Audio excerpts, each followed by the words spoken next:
Niners. What's up, faithful? Man, what a good week it is. This is the Can't Lose Show. I'm your host, Trent. Man, I hope everyone had a great week. It was a great week for us faithful. And I know it wasn't the prettiest win or purtiest win, but it's a win. And with CMC back,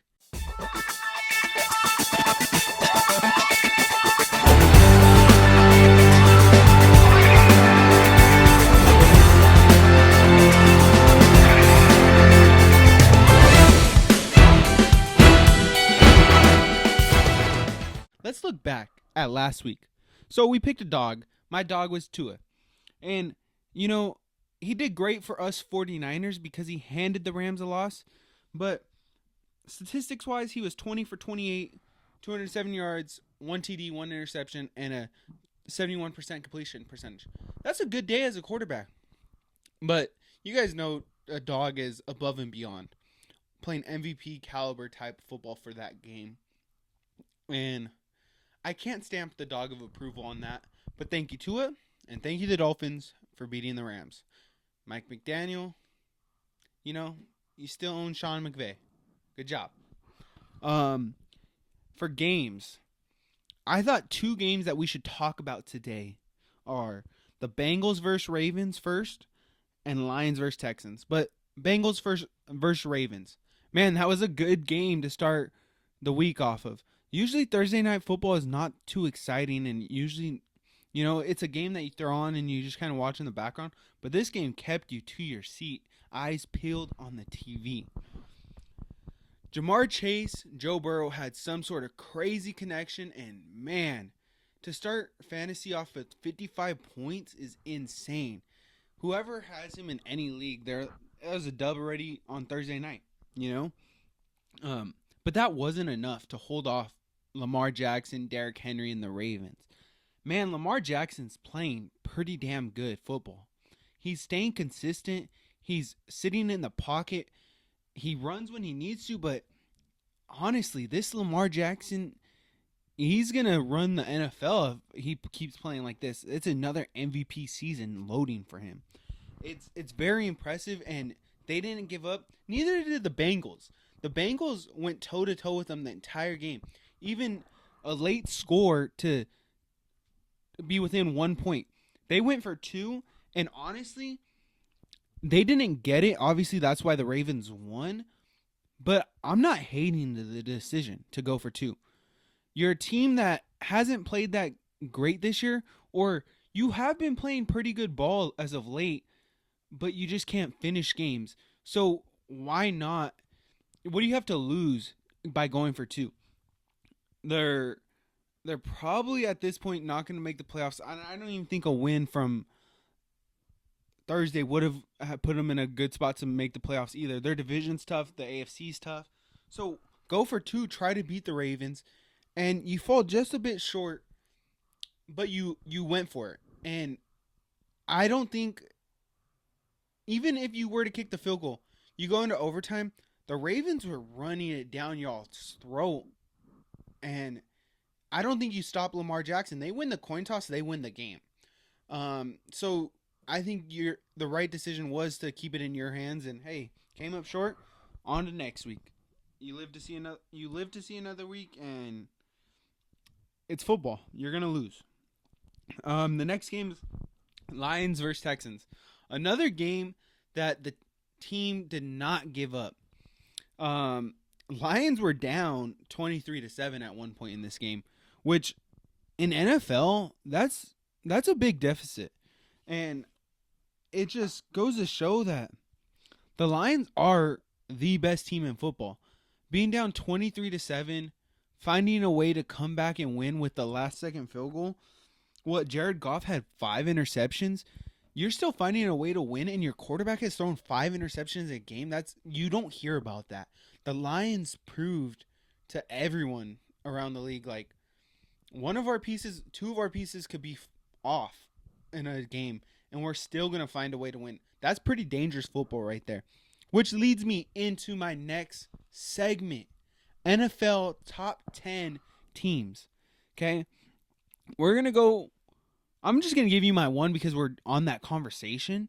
The Lions are my number one team. Why? Because they're the most dominant team in football. And even though last week they didn't show their dominance, they found a way to win. And when you find a way to win, you're a pretty goddamn good football team. And the Lions are just that. All right, let's drop down to number 10, though. And then we'll work our way up to 2. Now, at number 10, I have Minnesota Vikings. They're coming down to earth. They started off the season hot. Sam Darnold started off the season hot. And I'm keeping them in my top 10 because their offense, their defense are good. It's just they've kind of settled down, and I think teams will catch up to them moving forward. At number 9, I hate to say it, man, sorry faithful, but 49ers at number 9.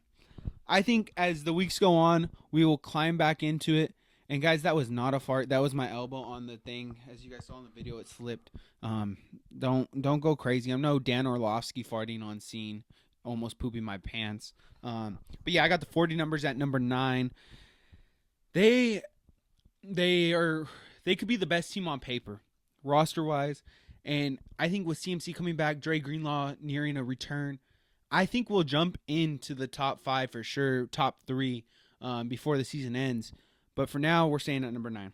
At number 8, I have the Green Bay Packers, a team that, is a consistent team, but I just don't think they are a top 5 worthy team just yet. They have a couple important games in the next little stretch, but if they would have beat the Lions, not last week, but the week before, they may be in my top 5. But for now, they're going to sit at number 8. Number 7, I have the Washington Commanders. Similar to the Vikings, I think they're coming back down to earth. Jaden Daniels is balling out this year, but has, in a way, struggled the past 2 games, but not really. I think it's as a team collectively, they haven't put the best out on paper the last 2 games. So they're going to be at number 7. Number 6, and this team could easily be in my top 5 slot. And possibly after this week, we'll get into that a little later. But at number 5, I have... Oh, number 6, sorry. I have the Buffalo Bills. This team has one of the better records in football, and they could be higher on my list. I just wish they had a better receiving core. Their receivers, not to diss on them, of course, but they don't have a true number 1 target. And I think coming down the final stretch, definitely playoffs, you got to establish your number 1. And right now, I don't see that in Buffalo, so that's why they're just right outside my top 5. But they could be interchanged with 2 of these teams, 2 or 3 of these teams. Number 5, man, I thought this team was going to be a little higher on my list, but for now, no. Maybe after this next week, they'll switch spots with the number 4 team, maybe jump up to 3, but Lamar Jackson and the Ravens are at my number 5 spot.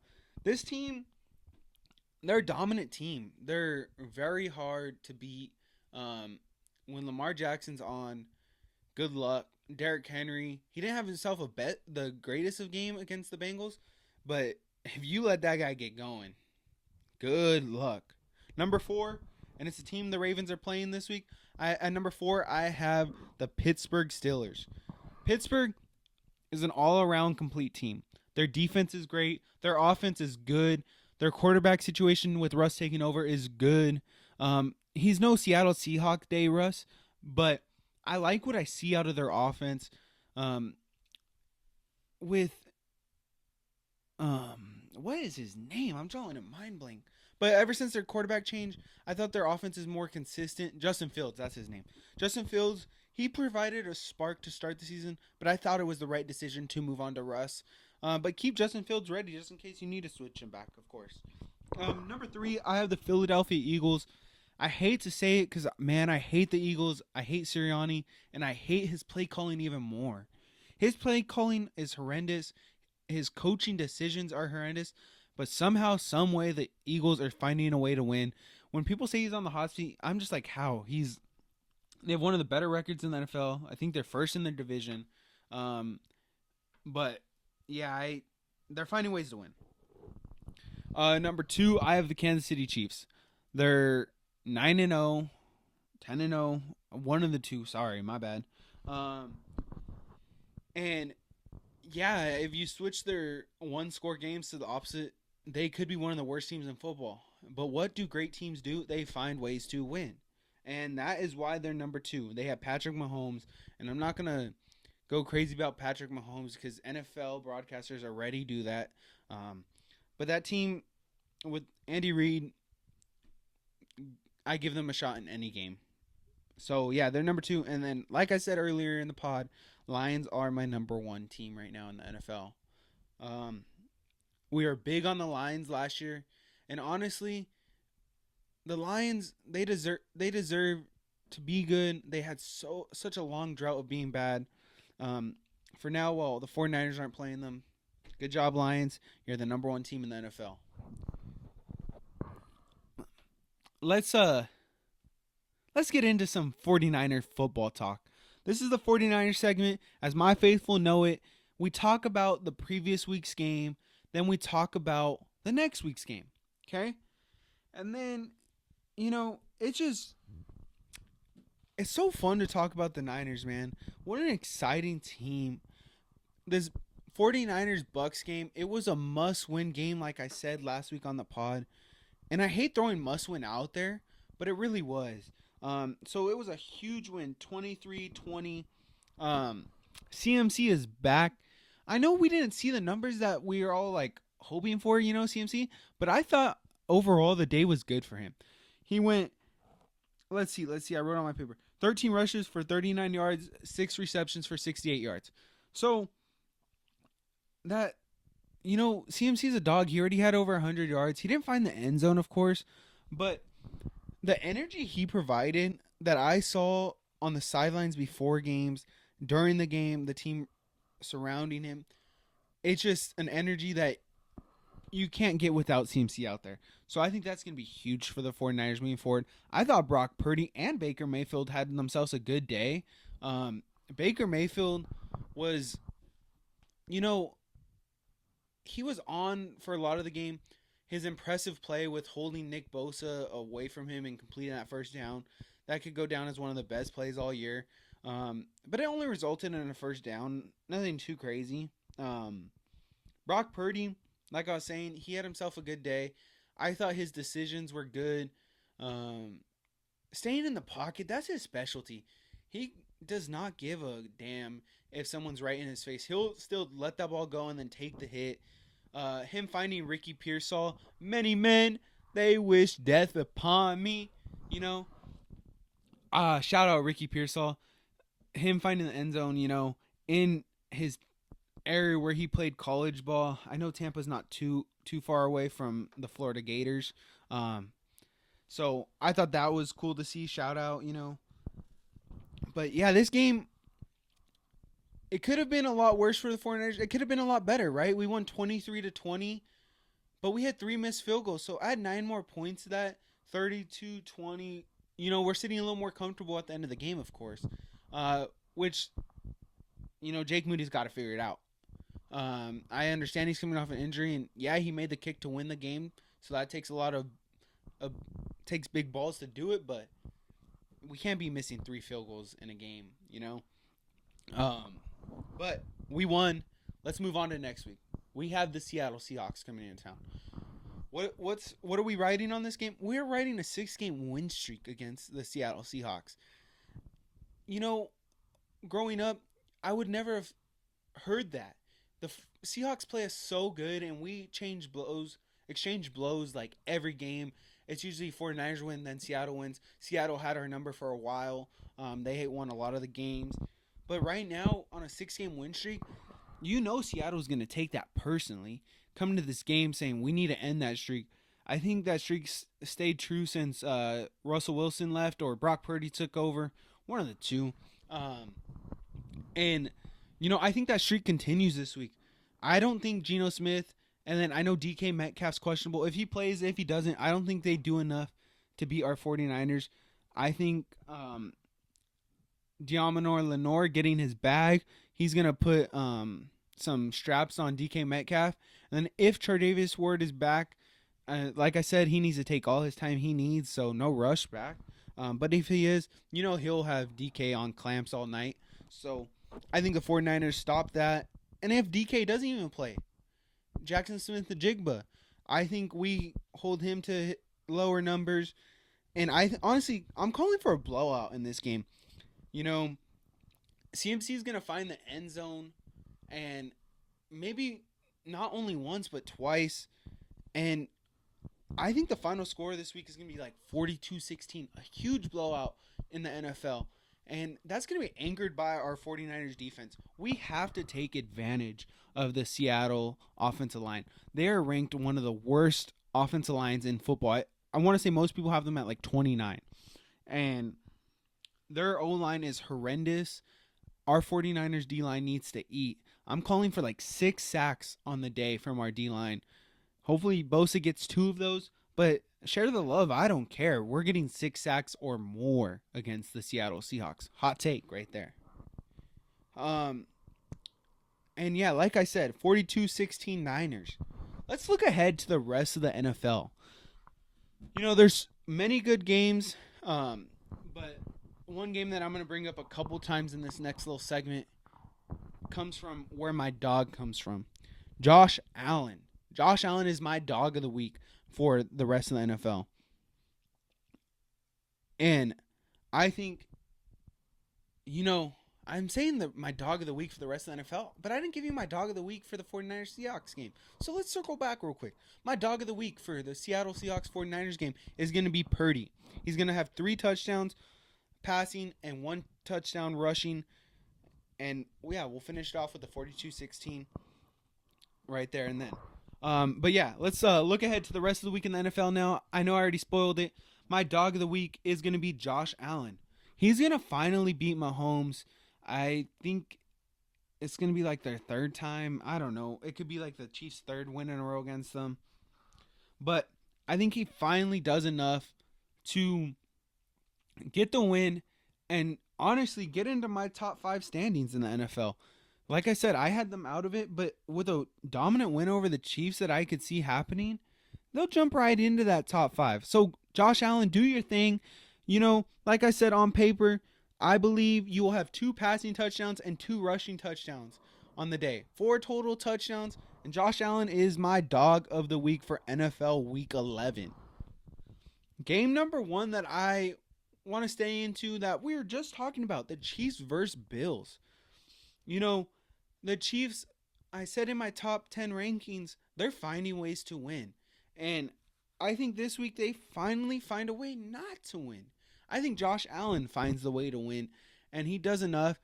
And the Chiefs aren't going to make many mistakes, but that one mistake they do, the Bills will have to capitalize on to win this game. So I know I've been talking about this game for a minute now, but yeah, you guys already know I have the Bills in this game. Game number 2 is a historic rivalry, probably one of the best in the NFL, if not the best. The Packers taking on the Bears. I think Love has a strong outing this week. He's going to have the Green Bay Packers rolling, and they're going to beat the Bears by 2 total touchdowns. I don't think the Bears are as good as we thought they were going to be coming into the season. I'm not saying Caleb Williams isn't the answer in for the Bears, but as of late, they're not doing much, and I think the Packers take care of business and get me to look at them a little higher on my rankings. So give me Green Bay in this game by a total of 2 touchdowns, like I said earlier. Man, guys, this NFL, there's a lot of good teams. A lot of good teams in the NFC are shaking up.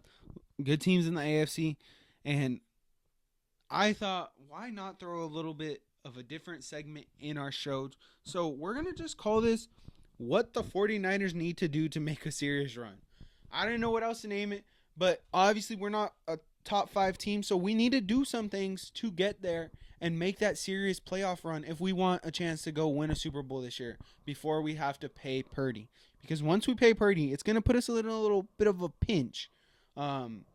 to get some key additions. So this year we got to get there. And, what comes to mind right away is play calling slash execution on second and third down. If you're watching the 49ers game, you're seeing good plays on first down, but then second and third down, really second down, you're seeing a big slow. Usually it's a play that's going for 0 yards or negative yards. And you cannot have that if you want to win games. So whether it's the play call that was put out there by Shanahan, which, you think Shanahan play called genius, or the execution by the Niners, whatever it is, we need to get positive yards on second down. Obviously you need 3+ yards on every play and you'll always get a first down, but we need it to net positive and give us third and 1, third and 2 type plays, not 2nd and 8, 2nd and 11 type plays. We got to clean that up. Red zone scoring. I said with CMC back, I think that will get cleaned up. And I know CMC didn't find the end zone this week, and the team didn't find the end zone in the red zone. But just give it a little more time. In due time, I think that cleans itself up. And that's something we need to do to go on a serious run. I think the defense needs to tighten up on first downs.